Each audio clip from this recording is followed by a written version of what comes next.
And that's what I kind of enjoyed in some ways, painting the picture of both Sarah Ferguson and Andrew, that, they are bizarre characters. You couldn't really invent them and the way that they behave.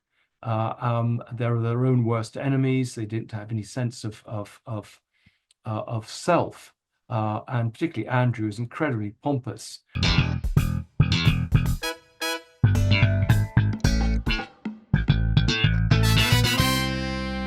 Welcome to the Humourology podcast with me, Paul Barros. This is where we explore the art of humour in business and life.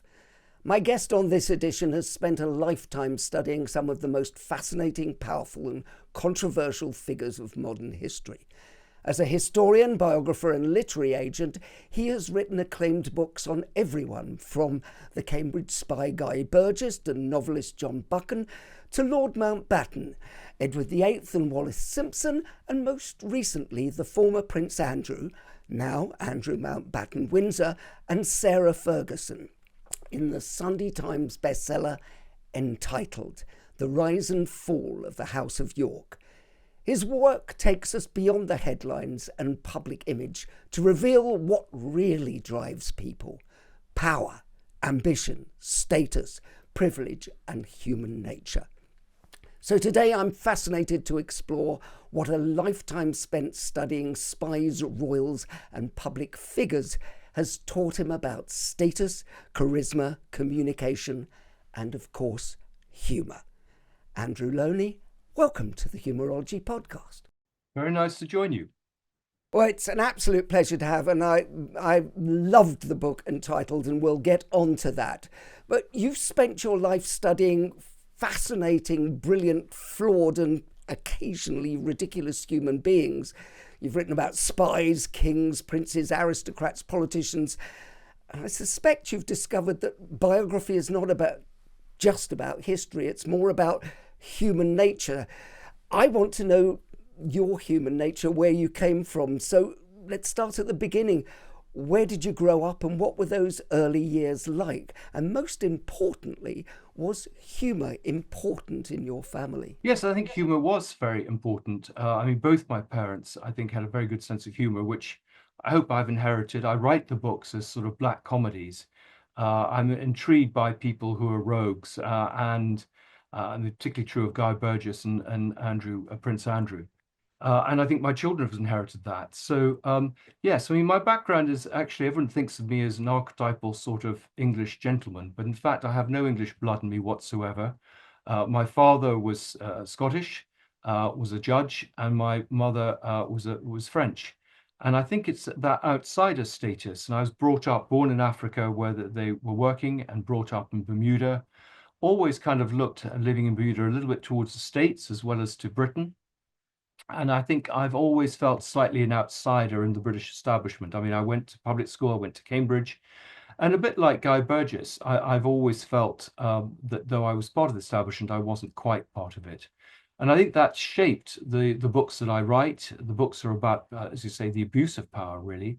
And that goes back to experiences at school, seeing prefects taking advantage of their position, seeing people get away with bad behavior, learning really from my research how the historical record is curated by rich and powerful people, rather than actually so these myths are created, and they protect themselves by destroying documents or not releasing documents, and that's true of governments. But that's true of individuals as well. But you're absolutely right. I've described myself more as a biographer than a historian. I'm interested in what makes people tick, the psychology of things. I'm a great believer that people do shape events, that they're not shaped by big external events, but individual moments. If Guy Burgess hadn't decided to flee to Russia at one point, would the story have been different? But I think I'm always a great believer in telling these stories to see the odd little humorous detail or odd detail, the quirk, the odd thing that people do, Andrew's love of teddy bears or whatever it is, because I think that humanizes it. And I think also when you're dealing with some pretty awful stories, and most of the books I've written about are things like pedophilia and traitors, and you can kind of leaven it by using humor to kind of balance the thing, and it's not unremittingly awful the whole time. No, and I think that's important. I'm interested in from the outsider status because you talk about the Scottish French. My mother was Scottish and my father was a Hungarian refugee. So I think that coming into that, you view things slightly differently, don't you? And you see what other people accept as the norm as not being the norm. I'm interested to go back to school. What part did humour play in sort of gaining confidence and the ability to find friends? Was it a coping mechanism? And is that a through line in your life? Yes, I think, I think humor is a very good way of kind of distracting people, of clearly gaining acceptance. I mean, one of the interesting things is people like Guy Burgess were very quick-witted and humorous, and that people were drawn to him for that reason. Prince Andrew is not, and actually a lot of the royals I've written about are rather pompous. There isn't much humor there in the way they behave. But again, John Buchan, who I was a great admirer of, the author of 39 Steps, I mean, he used humor in his books, but also in his own life. And I'm a great believer that that's a great way of bringing people together. We all have, laughing about things, even the most awful things, can kind of make things much more acceptable. And yeah, I think possibly I used humor at school to kind of. I was never part of a gang, but I think people kind of re uh, tolerated me, shall we say, because I could be quite amusing and quite good company. It's interesting because performance is the shy person's revenge. And so was writing your revenge on things, and what links the people you're drawn to write about? You talk about sort of them, many of them being bounders and cads on some level.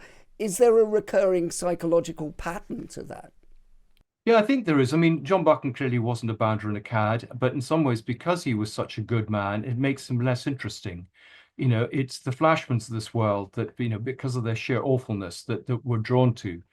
So I think it's maybe a contrast to me. I hope I'm not a bounder and a cad. I think there's quite a strong Presbyterian element to me. My father was sort of Church of Scotland. I mean, he was this judge. He was very, very sort of, I mean, very had this very dry humor and was, a very tolerant and liberal person. But I think he had very strong core values. And I think I've inherited those values, the importance of justice, of probity in public life, etc.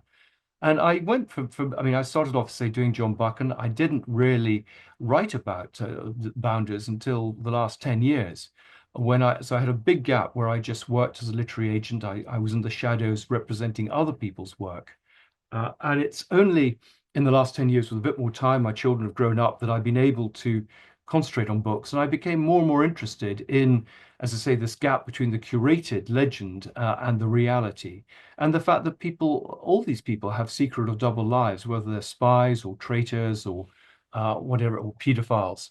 And I think that does interest me. People who have this dual lives. And indeed, even when I wrote about John Buchan, I called it the Presbyterian Cavalier, that there was two sides to him. This very dual Church of Scotland type, which is the popular image, and then actually this very liberal figure who had wide interests and was very amusing, which was a sort of hidden figure. And maybe I identified with him. People felt that I was actually quite a serious person on the surface, but underneath, I felt that actually I was quite a jovial character, rather like the figure in Goodbye, Mr. Chips. I was always rather drawn to Peter O'Toole getting Petula Clark in the end in the musical. Oh, yes. And was that down to his underlying charisma and humour? Well, I think it was down to the fact that, yeah, everyone thought he was a dry old stick, but underneath, actually, he was quite good fun. Do you think that there is in these people that you're talking about, that psychological dual thing, which the underlying thing whereby they are two different people? Do you think that's what that recurring psychological pattern is? Is that people are hiding or repressing one side of themselves. Yeah, absolutely. Well, I mean, having to hide that side, out of necessity, clearly, but the people are complex and they are more. It's back to, I suppose, the gap between the image and the reality, and so whether that's historical narrative or it's the position, the picture they present. But that's of interest, of course, to a biographer, because what we're trying to do is dig beneath the surface to get the hidden person beneath. And both pictures can be accurate. I mean, Mountbatten could be charming and modest, but he could also be very arrogant and pompous. And I think it's that complexity of people that interests me. I mean, all the books also recently have been about marriages, and I think that's of interest. Most biographers kind of stick to the public picture, particularly royal biographies. And it's when you look through the prism of marriage, you get a chance to look at the private life. Clearly it becomes slightly more salacious because clearly there are all sorts of sexual kinks and all sorts of things there.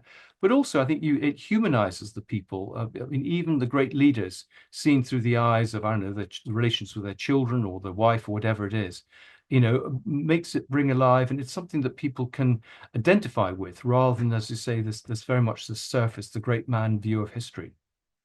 No, that's fascinating. And having spent so many years studying famous people, who genuinely do you feel had a great sense of humour?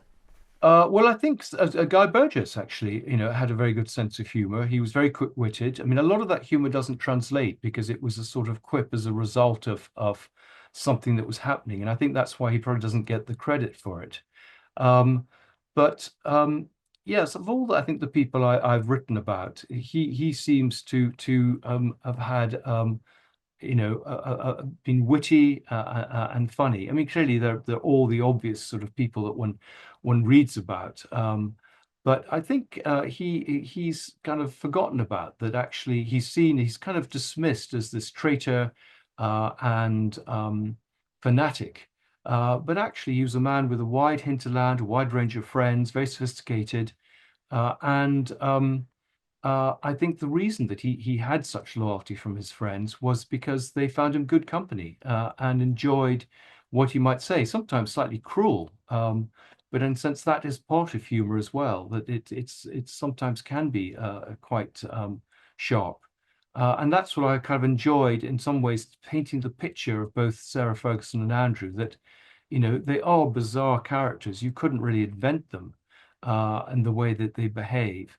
They're their own worst enemies. They didn't have any sense of self, and particularly Andrew is incredibly pompous and stuck on status and very insecure. And I think again that gap between the insecurity that both of them have, the arrested development that a lot of my subjects had, it's sort of also true of Guy Burgess, interests me. And of course, the biographer always searches within their own experience or sympathies in which to make judgments or to try and understand the person they're writing about. I, I, I'm very interested as a psychologist in the arrested development. I mean, is that circumstantial? So they've been given everything at a young age, or they've become, to use the title of the book, entitled, and that therefore they've arrested their development because they haven't had to develop any other of their psychological makeup. Yes, I mean, I think, with Guy Burgess, his father died when he was just a boy, and I think that maybe kind of his kind of childhood kind of stopped there. And you get that sense certainly with Sarah Ferguson. Her mother went off with this Argentinian polo player when she was 13, and she traces, her low self-esteem, her desire to be a people pleaser, her extravagance and generosity down to that moment where, of course, she was very well, insecure. She was quite fat as a child. She wasn't very bright. And with Andrew, I think this love, for example, of teddy bears, which is so extraordinary, goes back. Both of them are seeking the security, I think, of childhood when there were few pressures. They didn't have to make decisions. There was no difficulties. And in some ways, though she says that the age of 13 was a break point. I mean, they both had pretty happy, privileged upbringings. I mean, certainly Andrew was spoilt by the Queen. He was loved by his family. And that turned him into the monster he was because there were no boundaries there. With Sarah, it was slightly difficult. I mean, her father was a scammer. Her mother was, uh, both the parents were promiscuous, were getting into debt, kind of lived on above beyond their means. And so you can see that replicating itself with Sarah Ferguson as well. So I'm a great believer in doing cradle to grave books because the child is always father of the man. I mean, you can't understand the adult without understanding what happened in the childhood. And one of the problems of the biographer is it's so difficult sometimes to get information on the childhood, unless their siblings are going to talk or they themselves have written about it. Uh, um, and this, I mean, Buchan was good there because the siblings did write, he wrote, and there was a lot of testimony. Again, the difference between, I suppose, this book and all my previous books is they relied on documents. The people were dead. I wasn't able to cross-examine them. Here, I've had 300 people I've talked to, and that helps build a picture of people. And clearly, we've had, people have very, very different pictures of them. I was talking in Somerset on Thursday, and there were two people there who'd served with Andrew in the Navy. One of them had very positive things to say about him, and the other very critical things. And this is part of the challenge with a biography. You have a sort of, it's almost like doing a pointillism. It's you put your dots in like a surah, and eventually you kind of get this broader picture. But there are lots of different colored dots, colors there, and hopefully at the end there's a picture. But with Burgess, for example, some people thought he was a very sympathetic character at the end of the book, and others were appalled by him. So maybe the danger is we come to these books with preconceptions, and it's very hard to change them, however hard one tries as a biographer. I think you do an exceptional job in Entitled because you do bring in sort of people who say nice things about both Andrew and Sarah. And everything. Well, I mean, you're very much the Jesuit sort of give me a child of 7 and I will give you the man. What happens psychologically when people grow up in environments where very few people ever say no? Well, exactly. I think that is the problem, that Andrew was told he was wonderful. He had women throwing themselves at him. Though he wasn't the best pilot in his squadron, he was given the prize. And of course, inevitably, you begin to believe what people are saying. It's an echo chamber. And I think that's one of the problems of the royal family. They're surrounded by people who are sycophants, who tell them what they want to hear. Good example of that was with the Newsnight interview, which, I mean, all the advisors warned him against, but he still thought that he could outwit, Emily Maitlis. And I think that is a problem. One of the interesting episodes in the book on Andrew was the him being taken off to a brothel at prep school by the father of a friend, which I found very hard to believe. I mean, what father will take the son of someone else to a brothel at that age without permission? And But I understand that Charles Spencer had a similar experience, that in those circles, being blooded at an early age is quite common. But you might understand at 18, but to do that with a young child, but that if that is the case, then I think it explains quite a lot. This desire to go back to his youth, this desire to kind of never really face up to responsibilities. And actually and Andrew is drawn to younger women. I mean, there are girls there, teenage girls that I've come across that he were trafficked him. And again, you see it with Mountbatten. That there's an interesting episode when he's 16 with a tutor who I think abuses him, certainly writes him love letters, and he keeps in touch with the man, actually marries him. And yet all the letters have basically been destroyed, can't be found. I found just the odd one in sort of miscellaneous. And this suggests, a cover-up, that people don't want that relationship to be revealed. But it also suggests an explanation for Mountbatten's own paedophilia, that he himself was abused as a child. And I think if we create, a picture of the subject as a victim themselves, then I think it helps explain perhaps sometimes behavior later as an adult, which seems, pretty awful. Yeah, I mean, as a psychologist, I'm sort of very careful about saying, that people can't change, because I think people clearly can change and they don't have to do the behaviors that were were cast upon them as children as well. I mean, you described Prince Andrew's life as a black comedy and a tragedy. What do you mean by that? Is it because it is so bizarre with the teddy bears and everything, but he has made it into such a tragedy? Well, I think, there's a sort of hubris about it that, I mean, there were so many points where if he had taken a different direction, if he'd listened to advice, if he'd been a little bit more remorseful, then he could have kind of saved the situation. He didn't need, to dismiss Virginia Giuffre, saying he'd never met her after the picture came out, by just saying, well, yes, I did have a picture with her, or yes, I did sleep with her, and clearly that was a mistake. I mean, people would have forgiven him. And so time and time again, when he's given rope to rescue, which he used to rescue him, he uses it to hang himself. And I think there's something sort of almost strangely noble about the way he's kind of gone to his fate, with his head held high, when he could easily have kind of escaped the noose. But I'm interested in your view as a psychologist, what you make of his behavior. The fact that he is socially awkward, that has no filter on what he says, that he, all the strange, bizarre things that I write about in his behavior. How do you explain that? Well, I think the word you used, hubris, was actually spot on. You start to believe your own sort of makeup and go, "This is me. I can do anything. I am superhuman. I am terribly funny." Well, we've all met people who are to believe their own publicity. I am terribly funny. If everybody says you're terribly funny and everybody laughs at all your jokes. My background is the Comedy Store, where when I was young, I worked for years.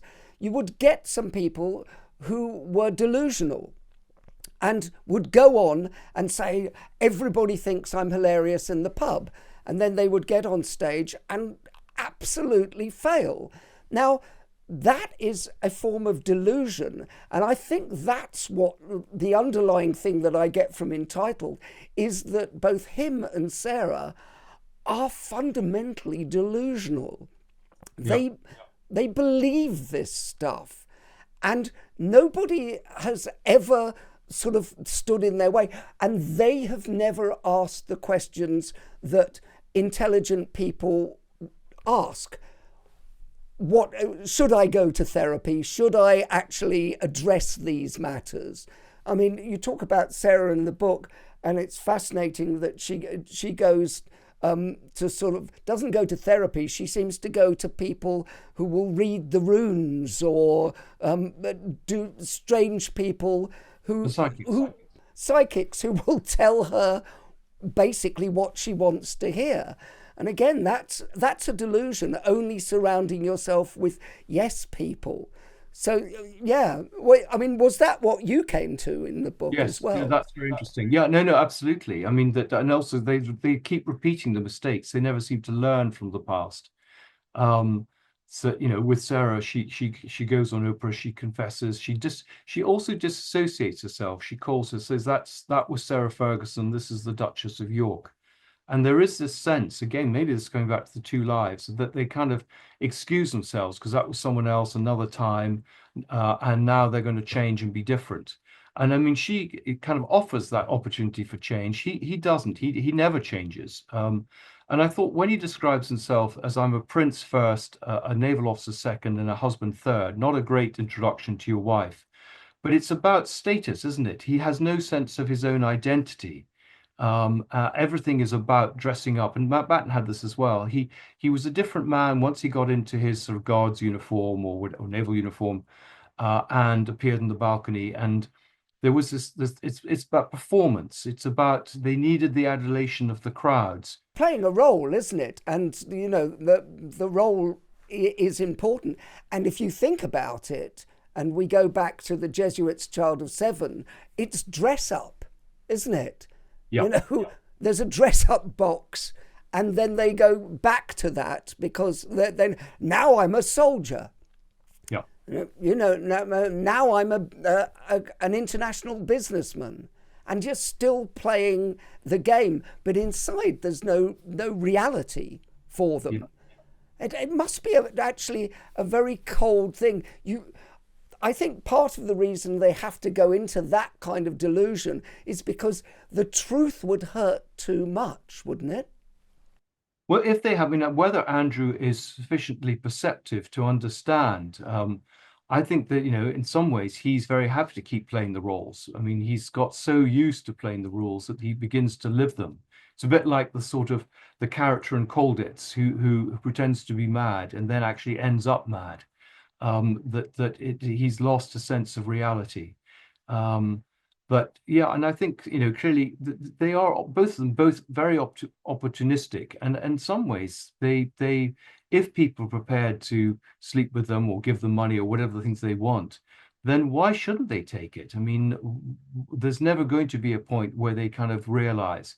I mean, I think that picture of Andrew in the car after the arrest in February is clearly a very powerful image. It's a man who's kind of coming to terms with maybe his new situation and what he's done. But then, talking to people close to him afterwards, he doesn't seem to, that seems to have been a temporary thing. Now he's cocky, he thinks he's going to get off, he's fussing about minor detail, but he doesn't seem to have, it's just been a temporary thing. It's not, he's continuing to live this fantasy and delusion. Is that just self preservation? Because once he dips his toe into that, he he has to go the whole way then. And so you would keep springing back out of that and going, no, it'll be fine. It reminds me of the Monty Python, the barely a flesh wound where, they're chopping his arms off and then chopping his legs off. And come back and I'll bite your kneecaps. It's bravado, isn't it? And you have to go stick with that bravado because otherwise it's a house of cards and everything disappears. Your Yeah. sense of self, if that has been yourself all your life psychologically, the sense of self disappears at that point. Yeah, well, that's very interesting. It certainly applies to Guy Burgess. He goes to Moscow. He thinks he's going to be fated as a super spy, and they kind of just treat him as just an agent. And he kind of creates this illusion that he's invested his whole life in supporting this regime, which he now sees is flawed, doesn't appreciate him. But he has to keep pretending that it was all worth it, that he gave up this life for the cause. And he makes a distinction. He says, I'm a British communist, not a Russian communist. So somehow, that's okay. A bit like a champagne socialist, I can have all the perks and still, kind of still be the true believer. And so that's very interesting that, that's a pattern that's in two of these people. And I suspect true of Mountbatten too. Mountbatten, the great war hero, but actually a rather pathetic figure, particularly after his wife dies. His wife dies when, she's in her 50s, he's only 60. And he changes. I mean, that's where the homosexuality begins to kind of become more predominant is his psyche. But also, I mean, there's a picture that painted of someone visiting him in the last days of his life, and they're doing this big biography of his wonderful career, but all the staff have gone. He's locked in at night on his own, and they basically share a sort of some sardines from a tin and kind of divide them up. And it's what a fall from the sort of position of being viceroy, etc. And I suppose it's about, humility, which in some ways none of these people really kind of is not a word that can often be used about any of them. And I suppose that's what interests me, people who are not humble. Yeah, and humility, humanity as well it seems to be missing. And the whole point of this show is humor seems to be Yeah. missing. Well, do you think that people, it would sound like Andrew definitely can't laugh at himself. And isn't that one of the key traits of people who have humility is they are able to see the funny side of themselves? Absolutely. Well, I think self-deprecation, which is very much a British characteristic, is a great thing to have, a characteristic. But you're right. I mean, Andrew was known at school as the sniggerer. He laughed at his own jokes. No one else did. But absolutely, that ability to laugh at yourself, but he can't do that. And I think that was one of the things that people found, that they'd be dancing on the tables at a nightclub, and the next morning they'd all meet for breakfast. And instead of carrying on the conversation, they felt they'd broken broken that, created a connection and broken the bounds. He's still back to "you must call me sir and stand up when I come into the room." And so he couldn't really, and again, it's back to the, I'm a naval officer, I'm a prince. He doesn't quite know who he is. And people would talk in the Navy of never quite sure whether when he should be wearing his Royal Naval cap, his Royal cap, or his just basic humanity cap. I'm not sure that I would say he had a basic humanity cap. I would say that stayed on the hat stand from Yes. having read the book, and Yeah. it's bizarre. But we talk about the humour thing. Actually, there is a very very funny bit in your book where you say the Sun did a poll, didn't it? The Oh, Sun yeah. newspaper did a poll asking readers whether they would rather date Sarah Ferguson or a goat, and the goat apparently won by 7-1. And the thing, do you think that was a part of the essential makeup of pricking the bubble of pomposity, if you like, that we need to do to these people, so they realise? Yes, absolutely. Well, I mean, I think both Sarah and Andrew are narcissists. And I mean, I'd be interested in your take of that. I mean, they've very little empathy for others, the way they behave, it's all very self-centered. But yes, I mean, I think, this is an opportunity, and this, to kind of bring them down a peg or two. And I think that's maybe part of the attraction of the book, that people are seeing these people in high places, find they have feet of clay. And I think that's what so many people didn't like about the book, particularly about people like Mountbatten, or indeed I'm doing Prince Philip next. The idea that Prince Philip, we have this very reverential picture of him. And I mean, he was a very dedicated public servant, a very clever and good man in many respects. But clearly he had his double life with his mistresses.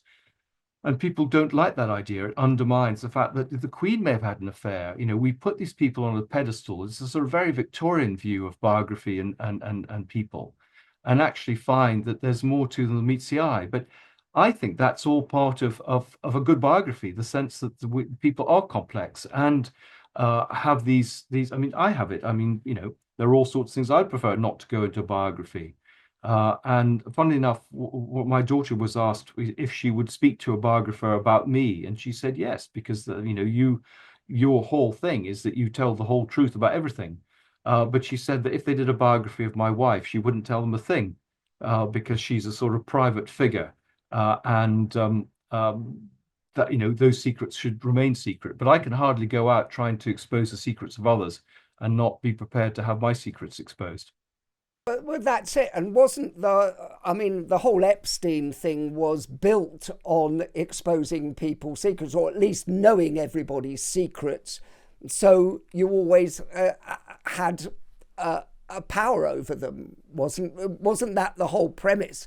I mean, I don't know so much about Epstein, but I would presume that I remember an early shot of the Epstein house in New York when there were banks and banks of video recorders.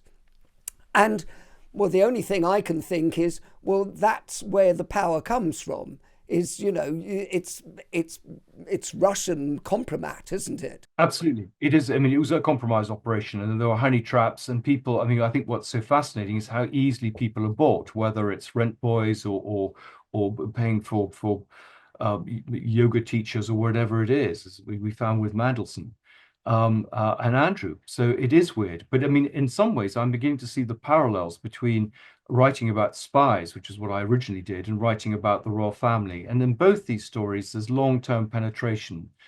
Epstein was about long-term penetration of the establishment of whatever country, financial, political, social. And one of the tricks to get people on side was to offer them things and then use that against them as leverage, whether it was access to contacts, it was loans, or it was sex.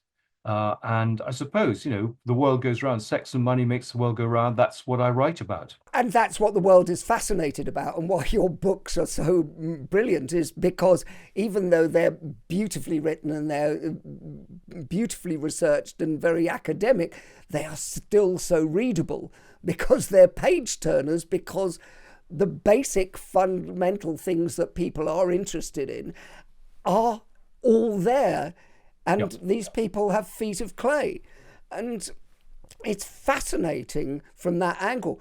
But by the way, isn't it just psychologically so simple that what Epstein was doing and what the Russians are doing and the Chinese and the Israelis and everything is pretty simple stuff? They're basically looking at human nature and going, you all have something that you don't want the world to know about.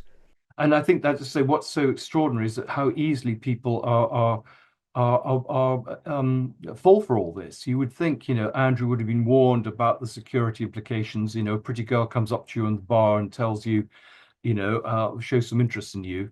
Certainly when I'm researching Guy Burgess, there were attempts, I think, to do things like that. And I'm no more attractive in Moscow than I am in London, and I just need to keep remembering that. Having worked in Moscow, I remember because they put me in very nice hotels for conferences and everything like that. It was surprising how much more attractive I was in the bar. Yes, no, right, yes. I'm 5'7", and 6 foot Russian models found me very attractive, and I'm not sure why. Well, intelligence, good looks, well. And it's funny. I mean, I loved Entitled so much, but there was one part of it I was reminded me of something that I've never told anyone publicly before. My best friend is Ainsley Harriott, the chef, and we used to do a comedy double act called the Calypso Twins. And we regularly played places like the Comedy Store and Jongleurs. And Jongleurs was in Lavender Gardens in Battersea, which features in your book, if you remember. That Lavender is where Gardens in Fergie lived. Battersea. Yeah. Yes, well, Fergie lived. Well, we used to get a person. We used to do a song at the end called "Do You Want to Boogaloo," and used to get a person up, and we can still remember Fergie coming up on stage Oh, with golly. us because she absolutely went wild. And she threw herself about with abandon, singing, dancing, laughing, and generally causing chaos, which was fantastic for the act. But reading the book, I found myself wondering whether that exuberance was actually one of her most attractive qualities or a complete defense mechanism. Well, a bit of both, I think. I think that's part of the charm. I mean, I've met her. She has charisma. She's good fun, and I think that's why people are so loyal to her. But it's unfiltered, and I think that's the problem. That she goes kind of one stage too far. You never quite know what's going to be next, and whether that's because she's quite a heavy drinker, or she just doesn't. I think she doesn't have the filter, so she goes further than most people would go. But that's a fascinating story. That was before they got married, so early 80s. Yeah, I can't remember the date exactly, but I mean, we remember it, and you can look up jongleurs. It's a shame there were no camera phones at the time, isn't it? Because Yes. otherwise there would have been evidence of what things. You talked about Sarah's playfulness, or the thing. What was that? The thing that initially bonded? It sounded like that sort of irreverence and playfulness was actually what bonded Andrew and Sarah, and was the strength of the relationship, but also a problem. Yes, I think that's absolutely right. That's very astute. I mean, I think they were. I think there was a physical attraction there, but I mean, they did bond over this joking about profiterole, and I mean, I think there were a lot of food fights that went on. So it was this flirtatiousness, this which he's very good at that, and she liked all that, the attention that he gave her. But it was, I mean, in some ways, going back to being children. I mean, if you watch her, she says, I mean, I'm like a 3-year-old. I love being with young children. I write children's books. I love doing a YouTube channel making helicopters out of cucumbers. And you can see her go back to the sort of child that where she felt clearly she was safe and it was fun. And I think that comes out in a lot of her behavior. And that clearly was the attraction for him. He was surrounded by stuffy and perhaps rather um, discreet people who, and she didn't care, I think, about a lot of things. That was the problem. You know, she didn't mind her P's and Q's, and that was why the courtiers didn't like her. They couldn't control her. She was a free spirit, and I think that's always been part of her attraction. And she likes, she likes skiing. She likes speed and the freedom of being in the mountains and riding fast on horses. And she's dicing with danger, and I think that made her attractive to him, who had this very controlled life. So I think that's a very interesting observation. Reading in title, I found myself wondering because it features quite a lot whether practical jokes were really humour at all, or about humour at all, or if that's more about power trips Yeah. and making others look foolish. It's bullying on some level. Yeah, absolutely. I mean, I think that was where things changed. I mean, Andrew was seen as a great practical joker, putting bubble bath in the Buckingham Palace pool and switching aerials so people couldn't watch, the Queen couldn't watch the racing. But a lot of it is about publicly humiliating people who can't answer back. It's a power game. Unzipping girls' dresses at balls, taking away place settings at dinners, um, really weird stuff. Going, knowing people can't answer back. There's a story of him switching off the television with an old man who's one of his hosts at a weekend party. Yeah, I think there's a very strong element of that he knows he can get away with it, and therefore he does it. And it everyone has a bit of a laugh, but actually there's always a slightly um, distasteful element to whatever he's done, and it's always at the expense of someone else. But you're absolutely right. It is all about power games and making himself important. And there is, of course, this droit de seigneur with women, the fact that he will make, approaches to women, even if they don't want them. I mean, he will be quite shocking in what he asks a woman to do. I mean, I have the story at Prince Edward's wedding, where he went up to a woman and when she wouldn't dance with him, said, "Will you give me a blowjob then?" As if that was sort of less less of a thing than having a dance. And there's a very strange, reasoning here because again, most people want to endear themselves to other people. He almost gets a pleasure from repelling them. But maybe he doesn't understand this. I mean, again, I was talking to someone who knew him and the Queen very well, and I said, "How did the Queen treat him?" And he said she treated him like he was a retarded child with special needs. So this idea that he was the favorite, and I then said, "How did Charles treat him?" And he said he just ignored him. Uh, so they kind of recognized that he was a bit of an oddball. Wow. So when he was doing all this stuff, is that just a way of commanding attention in environments where Andrew often struggled to distinguish himself on merit, basically? I think that's absolutely right. Gosh, I should have talked to you before I did this book. Um, but yeah, absolutely. And I think that is, that's why he does these stupid things. He shocks people by what he says because he doesn't know how to fill the gap. And the Prince Philip had this slightly adversarial approach. Instead of drawing people in, he would kind of interrogate them to kind of draw them out, but actually often frighten them. So it is a weird thing. I think you used the word power trip, and that's what it is. A lot of the stories in title feel more like that humour's being used to attract attention or put someone else in their place. It's cruel on many levels, is it not? Yes, yes, no. And I think, again, numerous stories of how he hasn't noticed people. I mean, when he said that he didn't remember Virginia Giuffre, I kind of almost believed it, that there were so many of these women that she was just a one night stand or three-night stand. But actually, I mean, the Epstein papers show that he was basically trying to undermine her credibility with using a PR firm and discussing it with Epstein and Ghislaine the next day after the picture arose. But there is a strange thing where he just didn't notice people. There would be diplomats who spent all day with him and he wouldn't say a word to them. or he would then introduce himself to them again at the end of the day, as if he had never met them before. And they would say, well, actually, I was sitting in the car beside you all day. And so this he's in his own little sort of private world. And maybe it's a fantasy world for both of them. I think certainly Sarah was sort of drawn, I mean, according to her father, more to being a member of the royal family than actually any real love of Prince Andrew.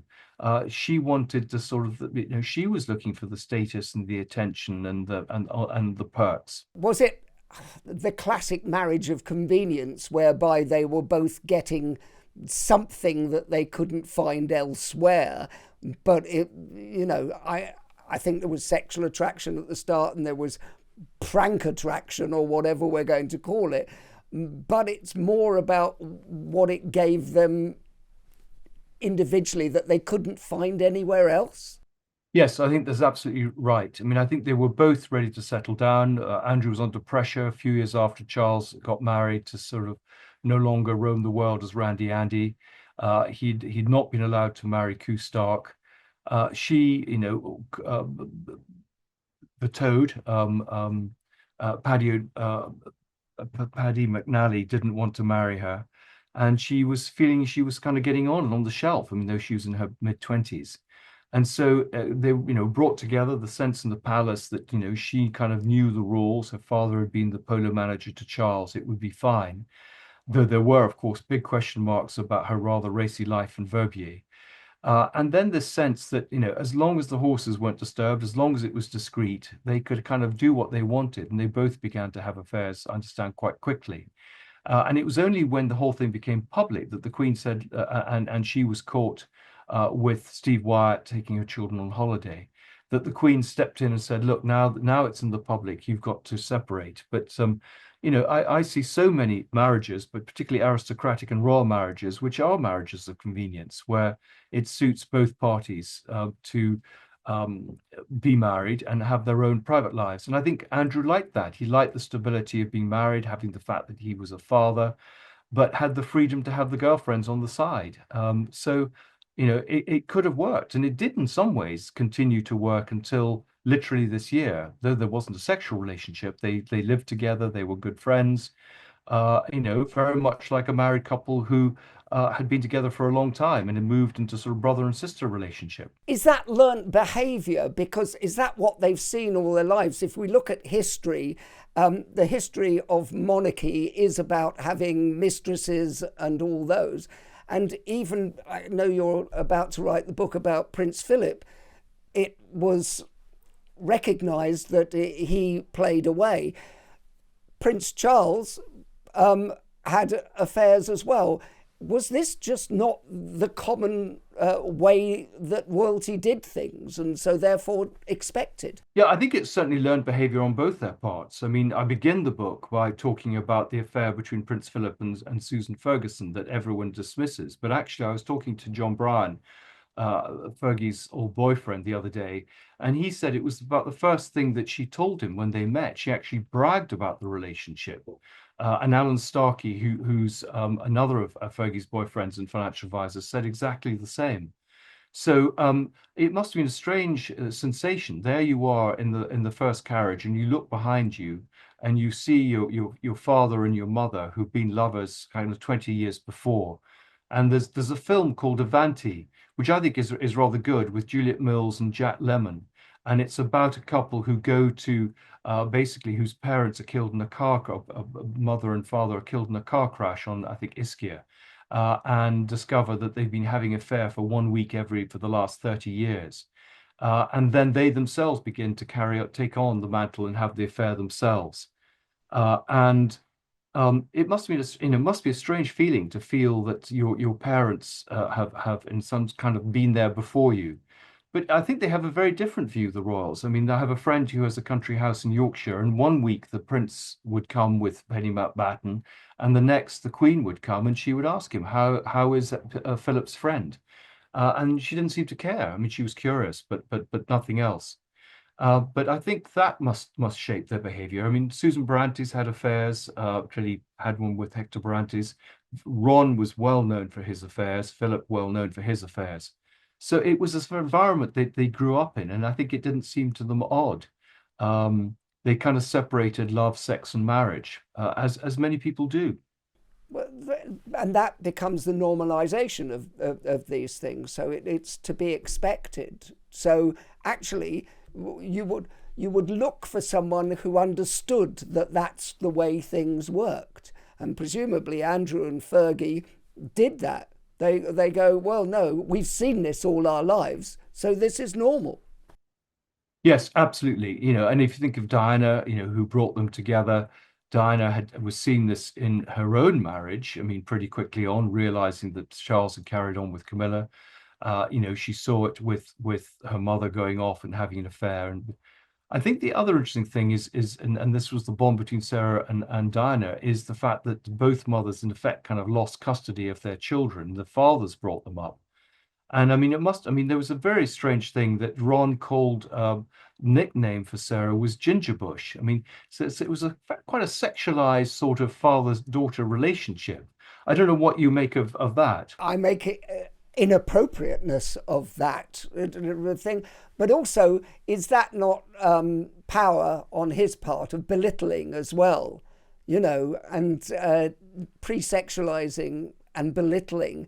That's about control as well, and Yeah. maybe these people, have, to all intents and purposes, what is viewed as a big control, but actually the fundamental feeling inside them is they don't really have any control. And so they're trying to grasp it in any way. The stories about Prince Andrew having all the teddy bears on the bed and throwing fits when somebody didn't put them back in order. Yeah. To me, that's just about control. Yeah. It's Yeah. and when people feel fundamentally out of control, they will react in those kind of ways. Yes. It's fascinating. You, having spent years studying powerful people, have you noticed that the healthiest sense of humour tends to come from people who can laugh at themselves? And where was that missing in a lot of these people?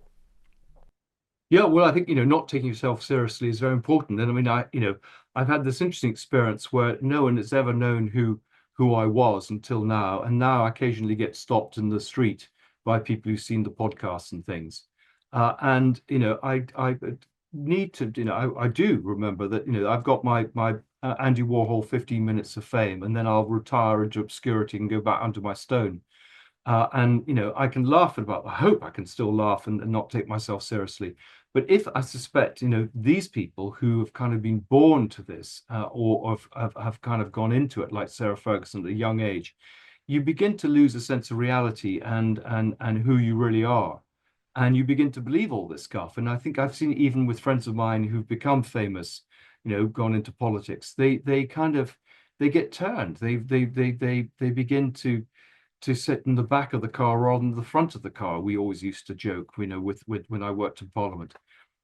They begin to believe all the things that are told to them. And I think unless you are rooted and have people around you who can tell you, and this is where children and people come in useful, just remember how ridiculous you are, then I think there is a danger of losing touch with reality. But yeah, I think humor is the most obvious way to do it, and we see it as. I mean, I'm just fascinated the way that humor is used to deflect and to uh, change intense situations and kind of break them up, isn't it?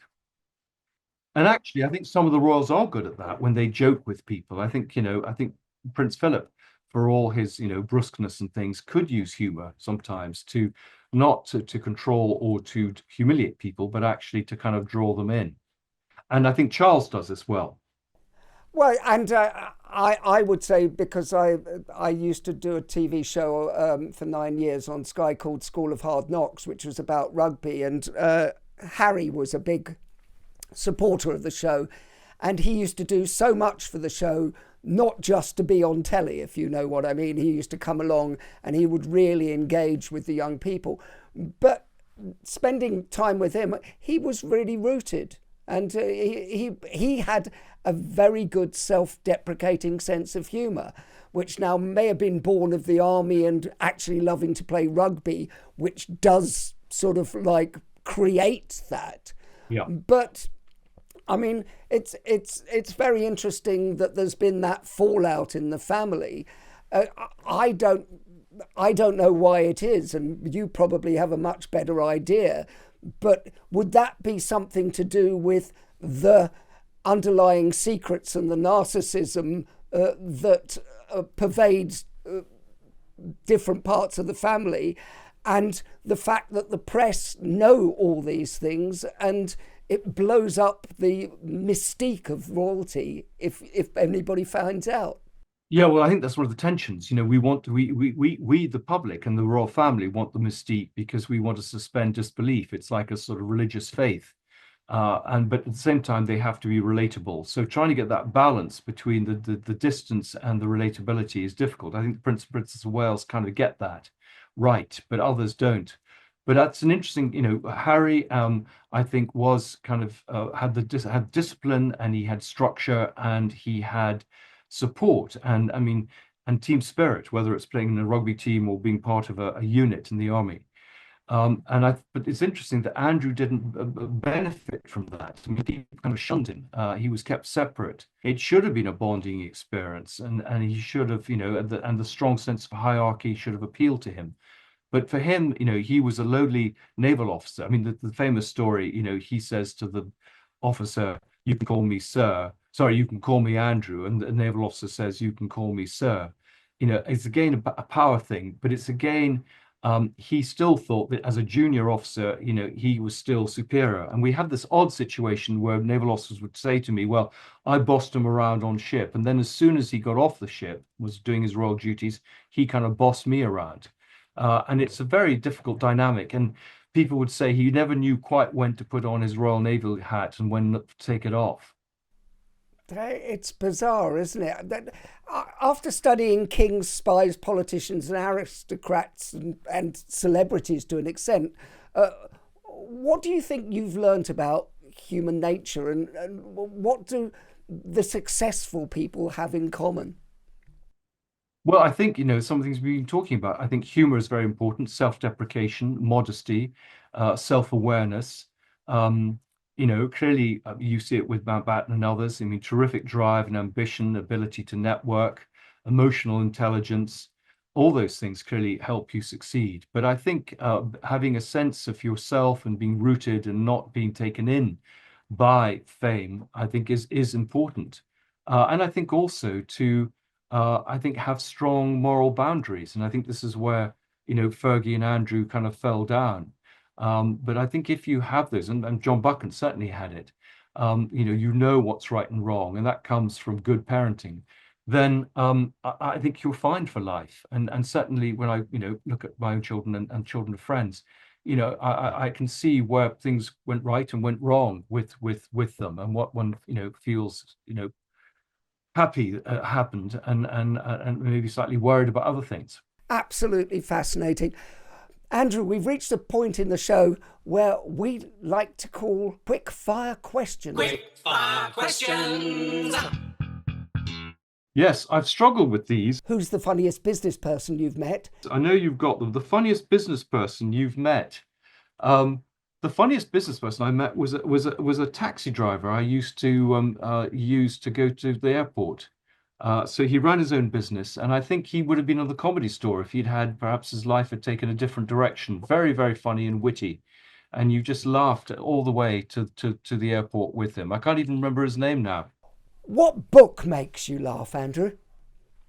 Well, I think I come back to Evil and War quite a lot, and those books, though they're written over 100 years ago, still make me laugh. Whether it's Scoop or the Paul Pennyfather, all those books I think have lasted very well, and his powers of observation, and his wit and the situations, I think have not dated. So Evil and War. But Evelyn War's a wonderful thing, and I love the fact that you use the word wit, because I think that's beautifully sums up the Evelyn War. What film or TV program makes you laugh? Well, I don't know. I was torn on this. There's some very obvious ones, which are sort of very basic humor, sort of Airplane. But The Graduate, I think, each time I see it, it makes me laugh. Again, it's observational comedy, it's insight, it's a mixture. It's not just pure comedy. So I think The Graduate with Hoffman. Dustin Hoffman, yeah. I think Mrs. Robinson. I think you're trying to come Fantastic. on to me. What word makes you laugh? Gosh, I've struggled with this. It's I don't know. What have other people said? That may inspire me. People do laugh at the very basic words, like fart makes people laugh. You know, it's just that childish sense of humour. Farts are always funny, people say. Yeah. No, I don't think I've got that sort of scatological sense of humor. I think it would be some double entendre of some sort, or a witty use of a word which has a double meaning, if I could think of one. But yeah, I think that's sort of um often it's just the bit like what Guy Burgess would do. He would find some sort of double entendre connected with what something was talking about. That's the sort of humor that would intrigue me. I think Joe Brand said the word moist when she was on. Have I got news with you or something? Yes, Moist Yeah, was a good one, and yeah, we have a I think there's a TV advert where they talk about some feeling wuff, and I think whenever I hear that, I have a bit of a chuckle. oh, there you go. Um, Shifting to the other side of the equation, what's not funny? Well, I think some of the, those practical jokes we talked about, where there's a cruel element where it's putting people down, or there's something um, discriminatory about the way it is. It shows an arrogance or a dismissive nature. I find those I'm uncomfortable with those. Those don't make me laugh at all. I completely agree. And the more I read entitled, the more I was thinking, that's just not funny when you're pulling a chair out from an ambassador so he falls on the floor. Yeah, exactly. Banana skin humor is not for me, I'm afraid. And I'm always intrigued by some of those TV programs where, people sort of come off the slide and don't go into the pool, and you think they're going to get hurt. I find that rather sort of, I can't quite see the humor in that. Maybe we're too empathetic, to be honest with you. Um, you you went to Cambridge. You're very erudite, learned man. Would you rather be considered clever or funny, Andrew? I think clever, I'm afraid. Yeah, I think uh, uh, I mean funny, can be anyone. I mean, well, anyone can be clever too, I suppose. Like my taxi driver was very clever. But yeah, I think I prefer to be clever. I'd be respected more than liked. Okay, but do you not think that in order to be one, you have to be the other? Yes, I think the two go together. Absolutely. Yeah, absolutely. No, if I can be both, I'll take both. Well, you see, there are no rules. It's not like Desert Island Discs. You Well, can. no, but we come on to the final desert island gags. If you could only take one joke with you to a desert island, what would it be? Gosh, again, I've struggled over this. I'm not very good at telling jokes. And the one that I always used to laugh on as a child is what do you call a 6'6" policeman, sir? And I don't know why it's not that funny, but it's one I remember. So I suppose that's the one that maybe at the age of 8, I thought that was funny. Remember from the time is we used to do a little skit, and a man would come in and they say, what are you wearing? And he says, oh, trousers from John Lewis. And then someone else would come in, and what are you wearing? A jacket from John Lewis. And then a man would come in with a towel around his waist, and they'd say, who are you? And he'd say, John Lewis. John Lewis. That's a great gag. It's a great visual gag. No, Yeah, that's perfect. you've probably That's heard it many times before. no. It's like I used to like the old school gag of the why is 6 afraid of 7? Because 7, 8, 9. Well, it reminded me of that. Andrew Lownie, you've been a fantastic guest, and not at all entitled. So thank you Thank very much for I spending. hope well, thank you very much for absolutely fascinating insights. I wish I'd talked to you before I wrote the book, because you've made me rethink the book in a different way. You're very kind. Thank you so much indeed. Thanks. The Humourology podcast was hosted by Paul Barros, produced by David Rose. Music by Steve Hayworth, creative direction by Les Hughes, and additional research by Helen Sykes. Please remember to subscribe, like, and leave a review wherever you get your podcasts. This has been a Big Sky production.